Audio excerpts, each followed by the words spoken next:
మాజీ ప్రధాని మన్మోహన్ సింగ్ గురువారం రాత్రి కన్నుమూశారు. ఢిల్లీలోని తన నివాసంలో తీవ్ర అస్వస్థకు గురైన మన్మోహన్ సింగ్ ను కుటుంబ సభ్యులు హుటాహుటిన ఎయిమ్స్ హాస్పిటల్కు తరలించారు. వెంటనే ఆయన్ని ఎమర్జెన్సీ వార్డుకు తరలించి చికిత్స అందించారు. కానీ బ్రతికించలేకపోయారు. మన్మోహన్ సింగ్ అస్వస్థకు గురైనట్లు సమాచారం అందుకున్న రాహుల్ గాంధీ, ప్రియాంక గాంధీలు ఆయన ఆరోగ్య స్థితిగతులను కుటుంబ సభ్యుల ద్వారా అడిగి తెలుసుకున్నారు. ఆయన కన్ను మూసినట్లు తెలిసి సంతాపం వ్యక్తం చేశారు.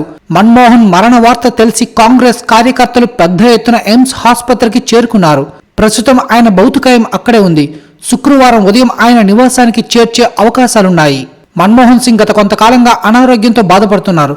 ఇటీవల ఆయన ఆరోగ్యం బాగా క్షీణించింది. శుక్రవారం తీవ్ర అస్వస్థకు గురయ్యారు.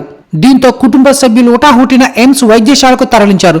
92 ఏళ్ల వయసు గల మన్మోహన్ సింగ్ నూతన ఆర్థిక సంస్కరణలను అమలు చేయడంలో మంచి ఆర్థికవేత్తగా తనకంటూ గుర్తింపు పొందారు. అలాగే దేశానికి 15వ ప్రధానిగా మన్మోహన్ సింగ్ మంచి సుపరిపాలన అందించి తనదైన మార్కు పాలనాపరంగా చాటి చెప్పారు.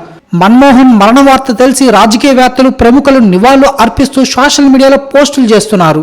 గొప్ప నాయకుడిని, ఆర్థికవేత్తను కోల్పోయామంటూ మన్మోహన్ మరణానికి సంతాపం వ్యక్తం చేస్తున్నారు.